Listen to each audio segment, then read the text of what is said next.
in charge of assessing the damage and controlling the repairs. He says the building is salvageable. Put in secure beams with jacks, and that will make sure the roof isn't going to come down. Then we can clean up the debris and then get it ready to start repair. Carrie Isles, CTV News, Calgary. A fast food worker in Nova Scotia says she was fired for being a good Samaritan. Last week, Heidi Heiss gave away a couple of sandwiches to two people who suddenly found themselves homeless. As CTV's Crystal Garrett reports, all this happened because of a fire. The fire started right there. Heidi Heiss says life has been turned upside down since she was displaced from her Dartmouth apartment building last week. She says her unit was not damaged by the fire, so she gave it up for another tenant in need. But her generous nature may have cost her her job at a nearby sandwich shop. Because their house or apartment block they were living in went up in flames and they had no money, no food, no nothing. And I let them stay at my place. They come to thank me, and I gave them a sub. Felt sorry for them. I tried to help them out. Heiss says when she reported for work this morning at this Subway restaurant, she got some unexpected bad news. They just said, before you start work, we would like to let you know that we're letting you go. And I said, well, for what reason? And they were like, we went over the cameras and seen you on the weekend give away a free sub. Heiss says she gave away 2 6-inch subs, which is the equivalent of 1 free foot-long sub she says every employee is entitled to per shift. But it must be recorded as a staff lunch. Because of all the stuff that was going on, I totally slipped my mind to even write it down. And yeah, I just forgot to write it down, and they fired me for it. Todd White was one of 2 people who received a free sandwich. He says he feels terrible it cost Heiss her job. No, she doesn't deserve it. We just wanted to thank her for letting us stay at her place. And she just offered the sandwich? Just offered a sandwich to her, because we never had nothing to eat. I was kind of furious because she had given up her unit for one of the burn victims. Heiss's leasing manager says she's a good tenant who pays her rent on time, and he's going to bat for her. I called Winnipeg, I called head office. I'd go out and pay for the sub myself. We made several attempts to get a hold of Subway management today to get their side of the story, but no one has yet returned our calls. I worked double shifts when they asked me to. I did everything that they wanted me to, and I guess this is the thanks that I get for helping them out. Heiss says she's got a lot on her mind after dealing with a fire and losing her job, but she's already actively looking for a new one. Crystal Garrett, CTV News, Dartmouth. The body of the latest Canadian soldier killed in Afghanistan was brought home Wednesday. Sergeant Martin Goudreau was the 147th member of the armed forces to die during the mission. But as CTV's Natalie Johnson reports, he was the first to make the journey along the Route of Heroes in Toronto. Along a route that has seen this somber ride so many times, there is a renewed tribute today for the soldier making his final journey. This is the inaugural ride on the newly named Route of Heroes. I think it's a great idea. We should show support for our veterans and our forever. The Route of Heroes is the leg of the journey made by a fallen soldier after the procession leaves the 401 and drives down the DVP to the coroner's office. I think it's a nice idea. Surprised they didn't do it sooner. Today, this crowd is honoring Sergeant Martin Goudreau, killed Sunday by a makeshift bomb in southern Afghanistan. It's our duty.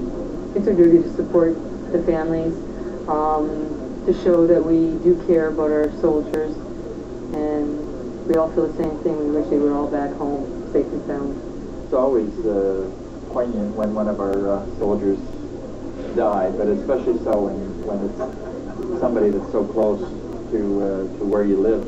I just wanted to come and see because, I don't know, it's really sad when they die. And although the onlookers here say the renamed route is indeed an added honor to those who make the ultimate sacrifice, those who've stood here time after time say it is not about the name of the route, but rather the hero himself. Natalie Johnson, CTV News. Armed warships from across the world began landing in BC waters today, but there's no fear of an attack.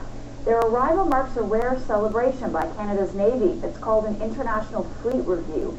Ships from as far away as New Zealand, France, and Japan sailed into Victoria to take part. More than 8,000 sailors aboard 19 ships will attend, including one of the world's largest aircraft carriers. If you've ever wanted to own a chateau in France, here's your chance. The French government is selling off 1,700 properties. They include chateau, barracks, and even some mansions in Paris. The government says it needs the money to help pay down the national debt, which now stands at $1.8 trillion. Coming up, the big green Canadian connection to the World Cup, sowing the seeds of pride from a Manitoba farm to halfway around the world in South Africa. Details when we come back.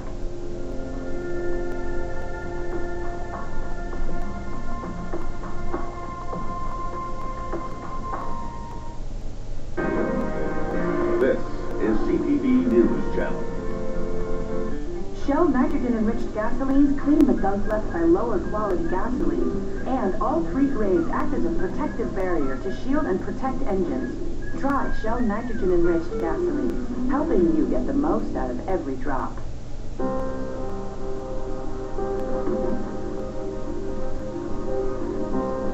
He is a master driver. His job is to measure what computers cannot. How a car moves you emotionally, because that is the ultimate luxury. The newly redesigned Infiniti G Coupe. This is inspired performance. This is the way of Infiniti. If you buy the renegade idea that investing should be discussed face to face, not just inbox to inbox, If you believe that your relationship with your investments shouldn't be long distance, if you hold the wild-eyed theory that nest eggs, like children, should never be left with strangers, join the nearly 7 million investors who think like you do. FaceTime and ThinkTime make a difference. join us. At Edward Jones, it's how we make sense of investing. While other dating sites make you scan through thousands of pictures, eHarmony matches you with other singles using 29 dimensions of compatibility, proven to be the foundation for deeper, more meaningful relationships. Try eHarmony.ca and review all your matches for free. Every night, millions of Canadians sleep easy, knowing they have their licensed insurance broker working for them, protecting their homes, automobiles, and businesses. A professional who's on their side, offering a choice of the best insurance companies, coverage tailored to their particular needs, and who is their champion in the event of a claim. Your best insurance is an insurance broker. Monday, on the season finale of Canada's Worst Handyman, the nominees spend an entire day beating their projects viciously. I'd run pressure sky high right now. Before the frat boys return for the once-over. What have you done to my room?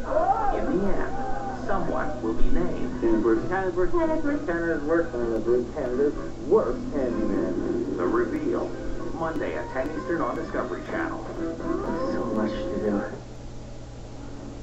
You could call it a Canadian field of dreams, soccer style.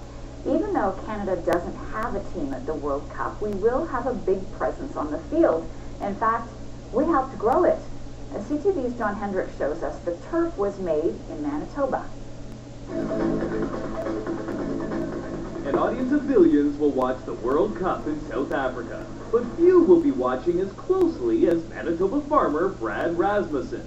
He's already been glued to a warm-up match. I was watching the field more than the game. That's because he helped grow it.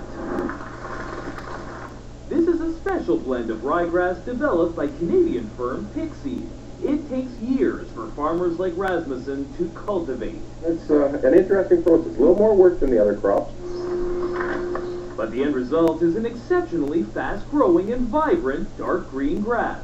Perfect for a product destined to be stomped, kicked, and scratched by soccer cleats. They fill in real quickly, give you that, almost carpet feel. It doesn't take very long for them to do that. About 165,000 pounds of seed was sent to South Africa. It's now the turf in the main soccer stadium, in addition to several of the practice pitches. My product is over there. You guys see it. It's on a showcase for the world. Now that so many people are going to be seeing Pixie's grass, the company hopes they'll be able to put a lot of green into their bank account. We certainly hope so. But for now, the company is just happy if their grass scores with World Cup soccer fans. John Hendricks, CTV News, Winnipeg. It may soon be lights out for hundreds of lighthouses across the country. Ottawa has announced it's abandoning ownership of about 1,000 beacons, and that's raising fears about the future of some of the country's most iconic landmarks. CTV's Dan McIntosh has more. It's an excellent view from this bluff. John Dodge watches lobster boats from the steps of the Port Bickerton Lighthouse. The old beacon has been here since 1901, and when it was replaced by automation, the community took over the original building and turned it into an interpretive center. For years, they tried to convince Ottawa to hand the property over to the community. Dodge figures yesterday's announcement shows what the plan was all along. With the cash-strapped government that we have, you look around here and you see 42 acres of pristine oceanfront property with all these buildings. I think it's to the government's benefit if they can wait out little organizations like us. The head of the Nova Scotia Lighthouse Preservation Society says there may be a silver lining in the dark cloud of lighthouse abandonment. This will really clear the way for the